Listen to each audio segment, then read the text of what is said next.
வணக்கம் நண்பர்களே.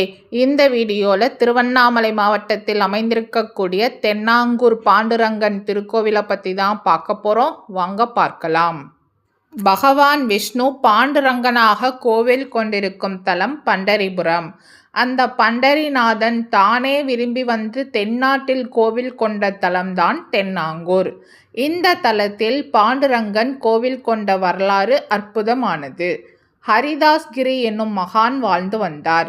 ஒருமுறை அவர் கனவில் தோன்றிய அவரின் குருநாதர் பண்டரிபுரம் செல்லுமாறும் அங்கே பாண்டுரங்கன் ஆலயத்தில் அவருக்கு பாண்டுரங்கனின் விக்கிரகம் ஒன்று கிடைக்கும் என்றும் தெரிவித்தார்.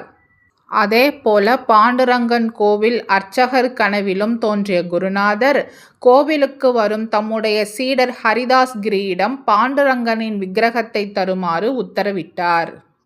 அதே போன்று ஹரிதாஸ்கிரி சுவாமிகள் பண்டரிபுரம் சென்றபோது அவரை வரவேற்ற அர்ச்சகர் அவருக்கு கனவில் கிடைத்த உத்தரவை தெரிவித்து ஒரு பாண்டுரங்கன் விக்கிரகத்தையும் பரிசளித்தார்.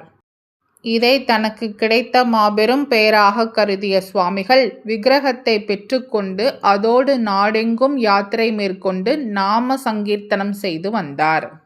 பண்டரிபுரத்தில் தனக்கு கிடைத்த விக்கிரகத்தையும் வைத்து வழிபாடுகளும் நாம சங்கீர்த்தனமும் நடைபெற வழிவகை செய்தார்.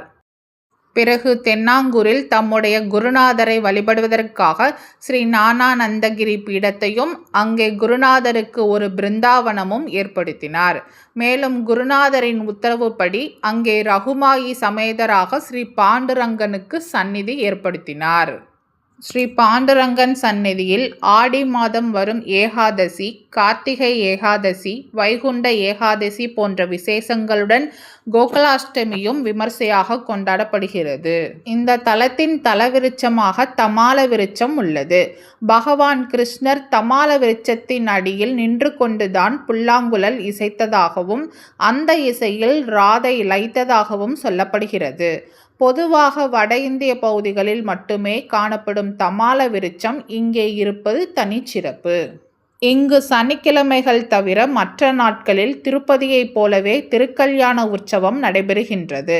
வைதீக சம்பிரதாயமும் பஜனை சம்பிரதாயமும் இணைந்து மிக அற்புதமாக நடைபெறுகிறது திருக்கல்யாண வைபவம். இப்படியான வைபவங்கள் மட்டுமன்றி இந்த பீடத்தில் திகழும் வண்ண ஓவியங்களும் பக்தர்கள் தரிசித்து மகிழ வேண்டிய கலை பொக்கிஷங்களாகும்.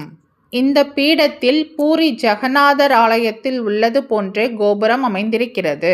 இந்த கோபுர தரிசனம் நமக்கு பூரிக்கு சென்ற புண்ணியத்தையும் இந்த பீடத்தில் அருள்மிகு ரகுமாயி சமேதராக காட்சி தரும் பாண்டுரங்கன் தரிசனம் நமக்கு பண்டரிபுரம் சென்ற புண்ணியத்தையும் ஒரு சேர தருகின்றன. இந்த பீடத்தில் பாண்டுரங்கன் ஞாயிற்றுக்கிழமைகளில் மதுராபுரி ஆளும் மன்னனின் அலங்காரத்திலும் வியாழனன்று பக்தர்களுக்கு ஸ்ரீ பாத தரிசனம் அருளும் வகையில் எளிய அலங்காரத்திலும் வெள்ளியன்று வெள்ளிக்கவசம் அணிந்தும் சனிக்கிழமைகளில் திருப்பதி பெருமாளை போலவும் தரிசனம் அருள்கிறார். தென்னாங்கூரில் சுவாமி ஹரிதாஸ்கிரி சுவாமிகளால் பாண்டுரங்கன் ஆலயம் சிறப்பாக கட்டப்பட்டுள்ளது. அந்த ஆலயத்தில் சகேத விருட்சம் எனும் ஒரு விருட்சம் உள்ளது. சுவாமி ஹரிதாஸ்கிரி குஜராத்தில் உள்ள துவாரகாவிலிருந்து இந்த மரத்தின் கிளையினை கொண்டு வந்து இங்கு நட்டு வைத்தார். துவாரகாவில் இருக்கும் சகேத விருட்சத்தின் கீழ் நின்றுதான் ருக்மணி தன் காதல் வெற்றி பெற வேண்டும் என்று வேண்டிக் கொண்டு கண்ணனை அடைந்தாள். கண்ணன் அந்த மரத்தின் கீழ் இருந்துதான் குழல் ஊதுவானாம். அந்த மரத்தின் அடியில் நின்று வேண்டிக் கொண்டால் காதல் கைகூடும் என்பது நம்பிக்கை.